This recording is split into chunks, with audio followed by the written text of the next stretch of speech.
Please be aware that as a movie commentary channel, the Film Optimist is a spoiler-rich environment. Whenever a movie is discussed in a video, the chances for spoilers are high. Enjoy responsibly and in great excess. Depending on who you talk to, I was born in either the very last wave of Generation X or the very first wave of the Millennials.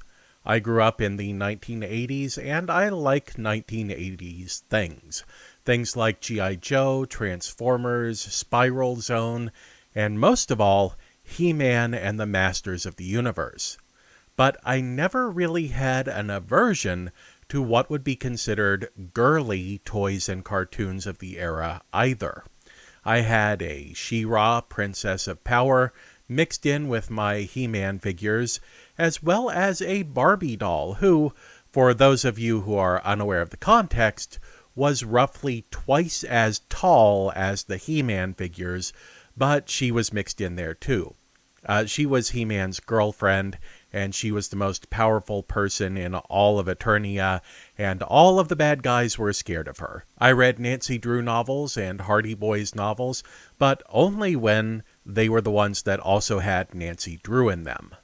I say all of this because it's important to know for this video I have a lot of nostalgia for entertainment from the 1980s, including toys and cartoons that were intended for girls. But one toy I never had was a Monster High doll, because Monster High debuted in stores in 2010, and by then I was well aged out of the kids' toy market. So I have no particular history with Monster High. I went into watching the movie that recently debuted on Nickelodeon and Paramount Plus as a complete stranger to the franchise. So why did I decide to watch this movie? Well, for one thing, I've always been a sucker for kids' movie musicals. And for another, I'm a sucker for any story about a singing trio.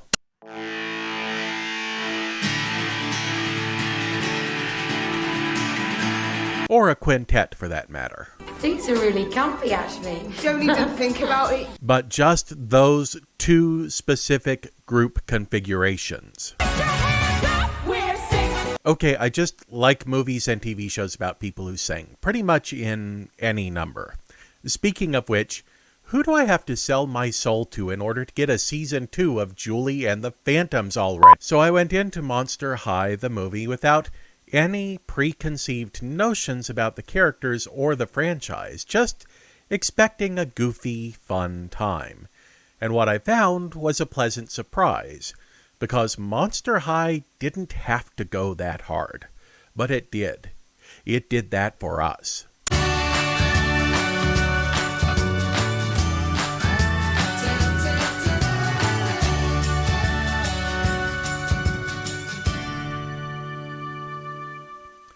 No relation to the 1989 Rudy Poe horror comedy of the same name, Monster High is a line of fashion dolls from the home of the original fashion doll, Barbie herself, Mattel. Inspired by a shopping trip in which Garrett Sander, a packaging designer for the company, noticed that young girls seemed to be getting more and more interested in goth fashion, the line was developed under the original slogan, "Freaky Just Got Fabulous," and drew inspiration from classic movie monsters, Tim Burton movies, and the visual style of Lady Gaga.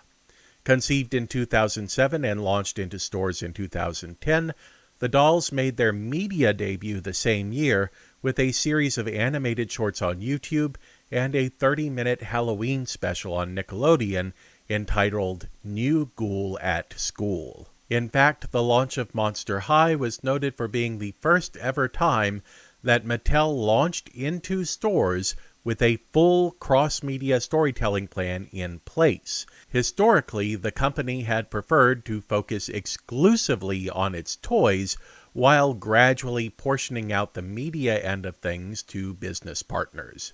But with Monster High, they decided it was time to shake things up and embrace a new way of doing the business of selling toys to kids. Direct-to-video movies followed the original special, as well as a television series, video games, 3 different but complementary book series, and just about every possible piece of tie-in merchandise a kid's toy can have. The toys have survived through 2 completely separate reboots, including a new Skulllector series aimed at older audiences by adapting characters from movies like The Shining, Beetlejuice, and Gremlins 2 into goth teenager fashion dolls for the collector's market.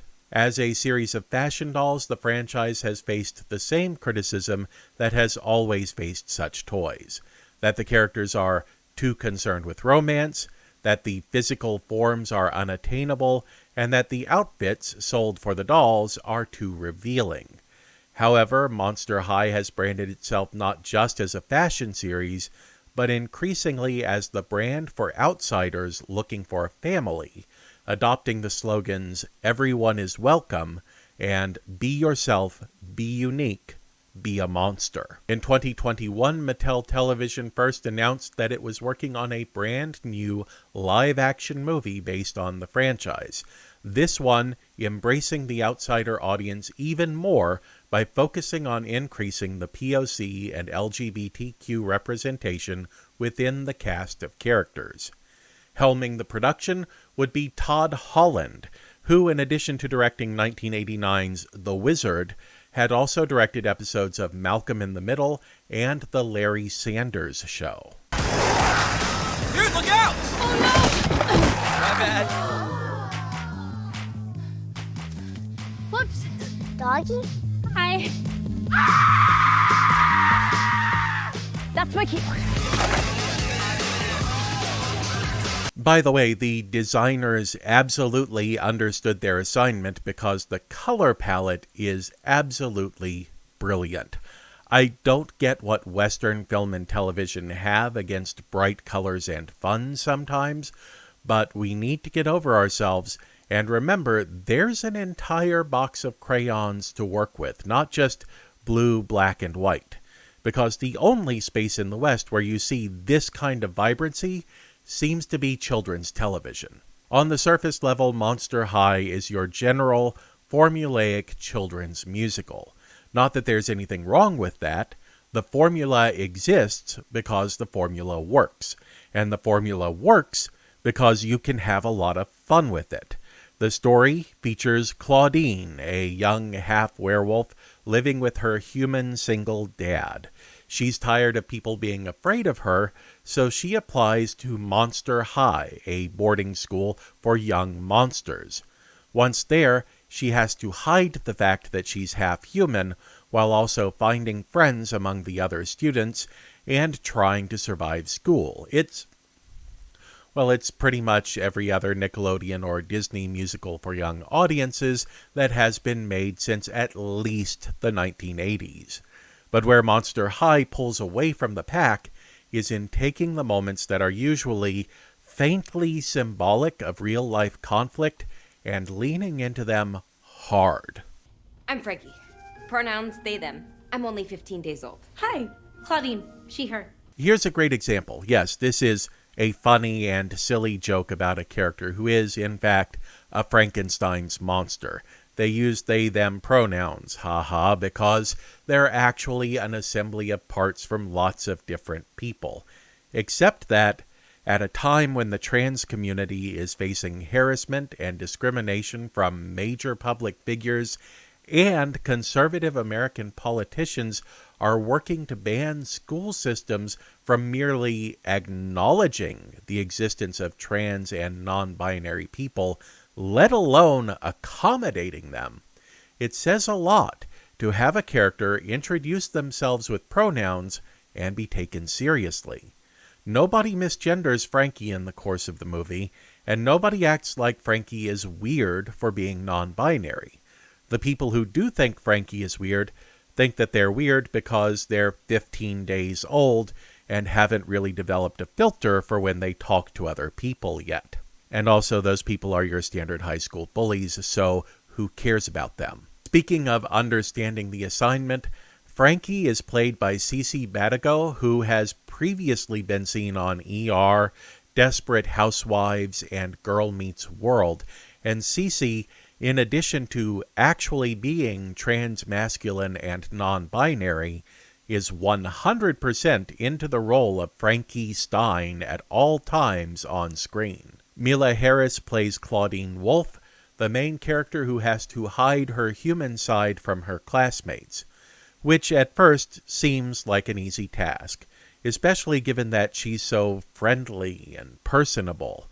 But she's underestimated just how much the anti-human prejudice is baked into the culture of the school, and is subject to the occasional rude reminder of that fact, such as when the cool teacher whips out an acoustic guitar and plays what is, for all intents and purposes, a white supremacist pop song, while encouraging the students to sing along with him, only to have all of the kids in the class gleefully join in, turning it into a full-scale musical number. And when I say it's a white supremacist pop song, of course, it's actually about monsters being great and humans being dumb. But it is using the exact same rhetoric that you would hear from a white supremacist when asked about racial equality. So, yeah, I would love to play some of the audio from this scene to make my point, but any segment long enough to discuss would immediately be flagged by the almighty algorithm. Rounding out the central trio of misfits is Draculaura, played by Nia Damison, who has previously appeared in Modern Family, Grey's Anatomy, Blackish, and Bizaardvark. Draculaura is a legacy at Monster High, coming from a long line of vampires who have always graduated at the top of their class, which leans into issues of model minority identity and academic pressure. Also, her dad, Dracula, has a very specific issue he's heard about at the school that he wants taken care of. No time for flattery, Bloodgood. The Founders Council has heard credible reports that witchcraft is secretly being practiced on campus. Oh dear, that's very serious. It is an abomination! Hey, everybody whose daughter isn't practicing witchcraft, take a step forward. Dracula, not so fast. Also, I'm currently working on a video about the Satanic Panic, so this scene and storyline was near and dear to my heart. Oh wait, I need to update the countdown of Draculas. Born in Bishopbriggs, Scotland, United Kingdom on October 26, 1966, Steve Valentine began his acting career in plays, musicals, and British pantomime. And I sort of just talk all the time. It doesn't even need to make sense. Just noises are fine. Bork, bork, bork, bork, bork, bork, bork, bork. Meanwhile, there are ominous messages appearing on the walls of the school, painted in what appears to be blood, and a legend about Mr. Hyde's secret laboratory, where he developed a formula that would turn any half-monster into a full-blooded monster. And a big event is coming up soon, where all of the most important monsters will be gathered together. The perfect time for somebody who is determined to prove themselves to be the most monster of all monsters to arise to threaten the school. Wow. This is a pickle. As is often the case in these movies, the ultimate solution is the power of friendship. And where the power of friendship often means reaching out with love and understanding to everybody, or possibly overcoming personal differences to bring ourselves together, it's worth noting that in this case, the power of friendship can be translated as not hesitating to straight up murk the white supremacist who comes for you and your friends. It really is that simple, and it certainly seems to solve all of the problems that have been cropping up in the school for the entire movie, which, you have to admit, is not the worst message in the world. Sure, the movie seems formulaic when you first approach it, but it's very good formula in that it builds around your expectations while picking and choosing the moments those expectations are subverted. Some of them have to do with a character's gender identity just not being an issue within the story. Some of them have to do with not making a big deal out of the fact that the mean girl is ride or die for her new friends the instant she realizes she can trust them. And some are just modeling appropriate behavior. How many times have you watched a movie, not necessarily a kid's movie, where you've found yourself thinking, this would be a lot easier and avoid a lot more trouble if they would just talk honestly with each other? This movie sets that moment up perfectly, only to turn around and have the characters talk honestly with each other, because there's enough conflict in the story without throwing in a troubled romance to boot. But there's also something else I need. What? Snake venom? I can't really talk about it, but it's important. Snake venom for my snakes? Yeah. Well, why didn't you just say so? Sure. Monster High is one of those movies that illustrates beautifully just how easy it can be to have a diverse cast of characters, to make those characters' reflections of real-life issues important without dwelling on suffering, and how to subvert expectations when those expectations involve modeling bad or at least ineffective behavior. It's a movie that, yes, follows a formula, but it isn't bound by the formula. And it shows that sometimes all the formula needs to become something new, fascinating, and effective is for someone to take one moment and ask, why do we always do this? And then have the courage to change things up just a little bit. At its height, Monster High was a billion-dollar franchise. Yes, that's a billion with a B. Just 3 years after its launch, it pulled in $500 million in sales of the core toy line alone, making it the second best-selling doll brand, just behind Mattel's Barbie. As early as their debut, the toys and their tie-in media promoted an anti-bullying message that saw individuality and difference as a virtue. The original Monster High line was discontinued in 2018, but the brand returned in 2020 with a new take on the characters that has now led directly to Monster High, the movie. This movie is the first time the characters of Monster High have officially been shown in live action, but there was one previous attempt.